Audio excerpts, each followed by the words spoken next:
পারিবারিক জীবনে একটা প্রধানতম জিনিস হচ্ছে ওয়ামিন আয়াতিহি আন খালাকা লাকুম মিন আনফুসিকুম আজওয়াজান লিতাসকুনু ইলাইহা ওয়া জাআলা বাইনাকুম মাওয়াদ্দাতান ওয়া রাহমা। মানে পারিবারিক জীবনের অন্যতম প্রধান একটা দিক হলো এখানে পরস্পর শান্তি এবং সুখ এখানে পাওয়া যায়। শান্তি অন্য কোনো কথা কোথায় না, ভাইয়েরা বলছি, বোনেরা বলছি, অন্য কোথাও শান্তি খুঁজে লাভ নেই। আল্লাহ বলছেন পরিবারের জীবনে বিল্ট ইন তিনি শান্তি তৈরি করে দিয়েছেন।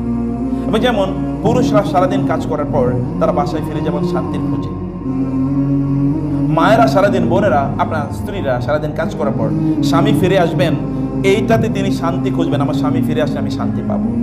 অর্থাৎ পরস্পরের জন্য শান্তিদায়ক হবে। এটা কিন্তু আল্লাহ তাআলার কথা, আল্লাহর নির্দেশ, এবং এটা বিল্ট ইন কিন্তু আমাদের মাঝে। যেমন বোনেরা, তারা কিন্তু ভেরি লাভিং, তারা কিন্তু ভালোবাসার একটা মন তাদের আছে। নারীরা তো এমনি কোমল, তাদের ভালোবাসার মন আছে। পুরুষরা তো এমনি তারা মানে আপনার কি খুব শক্তিশালী হৃদয়ের, শরীরের অধিকারী, ফলে তারা বাইরে থেকে আয় ইনকাম করে ঘরটা যেন সত্যিকার একটা শান্তির নীড় হয়, এই যোগ্যতা তাদের আছে। কিন্তু এখন আমাদেরকে মিডিয়া, কালচার ইত্যাদি ইত্যাদি আমাদেরকে বিভিন্ন জায়গায় নিয়ে যাচ্ছে। এগুলো থেকে বাঁচাতে হলে আমাদের যে বিল্ট ইন ন্যাচারাল ফেতরাতি যেই অবস্থা আমাদের ছিল সেই অবস্থা আমাদের থাকা দরকার। আল্লাহ তাআলা বলেছেন পারিবারিক জীবনের কেমিস্ট্রি হচ্ছে দুইটা। এখন তো আমরা কেবল ফিজিক্স নিয়ে আছি। ফিজিক্স মানে কি, কে দেখতে কত সুন্দর, এটাই কেবলমাত্র, কিন্তু কেমিস্ট্রি কোথাও নাই। মূলত দরকার তো কেমিস্ট্রি। কেমিস্ট্রি কি? কেমিস্ট্রি হচ্ছে হার্ট, আপনার হৃদয়ে আসলে কি আছে। আর কেবল শরীর সর্বস্ব জীবন না, চেহারাই কেবলমাত্র সব কিছু না। চেহারা তো আছেই, একজনের চেহারা একেবারে ধরেন বিশ্ব সুন্দরী এরকম একটা টাইপের, কিন্তু তার চরিত্র হচ্ছে একেবারে মানে ওই 2-4 দিন থাকা যায়, এরপর আর থাকা যায় না। একটা মাকাল ফলের মতো। মাকাল ফল তো দেখছেন আপনারা, মাকাল ফল।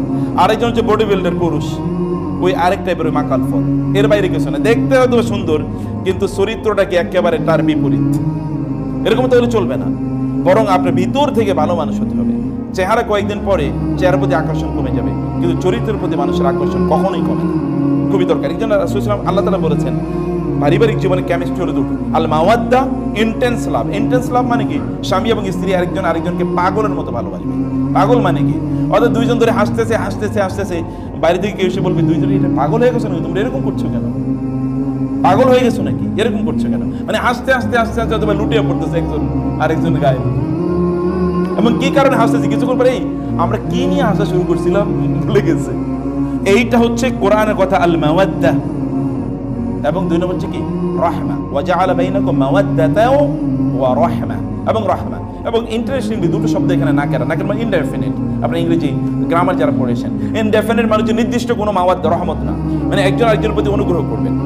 অনুগ্রহ মানে কি, আমি গতকাল একটা ভিডিও দেখছিলাম, ভিডিওতে দেখলাম একজন নারী, তিনি প্রচন্ড বৃদ্ধা, আমার মনে হয় তার বয়স হবে 90, আর তার স্বামীর বয়স 100 সুই।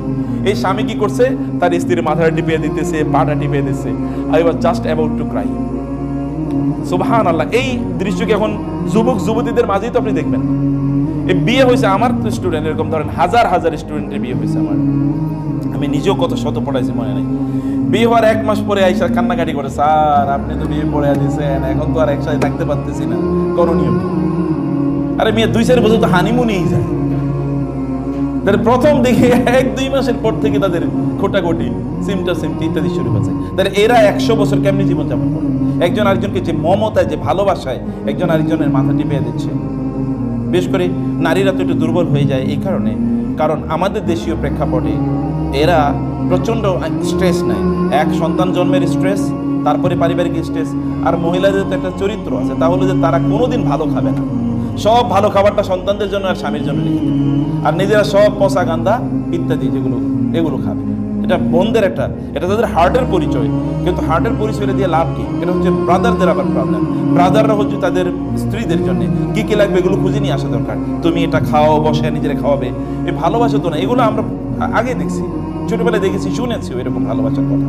এবং ওই জন্য দেখেন আপনি আগের যুগে নারীরা তারা কিন্তু স্ট্রেংথ, যেমন আমার মায়ের বয়স এখন প্রায় 75, 76, 77। আল্লাহর রহমতে এখনো, কালকে আমি রাতটাই তার পাটা একটু শুধু টিপিয়ে দিচ্ছিলাম এতটুকু, আর আল্লাহর রহমতে ভালো আছে।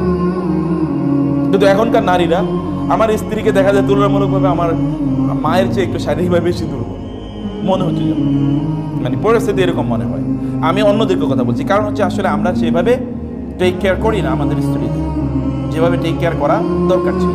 তার রহমত, একজন আরেকজনের প্রতি অনুগ্রহ করা, একজন আরেকজনের প্রতি অনুগ্রহের দৃষ্টিতে দেখা। আপনি ভাই বাইরের মানুষের প্রতি অনুগ্রহ দেখে লাভ কি? লাভ আছে, কিন্তু স্ত্রীর প্রতি অনুগ্রহ করলে 3 ধরনের লাভ আছে। একটা হলো তিনি আপনার স্ত্রী, আত্মীয়তার সম্পর্ক, আবার আপনার দায়িত্ব আছে একজন মুসলিমার প্রতি, এরপরে আরো কত কিছু আছে। তিনি তো আপনার প্রতিবেশী, সবচেয়ে বড় প্রতিবেশী তিনি।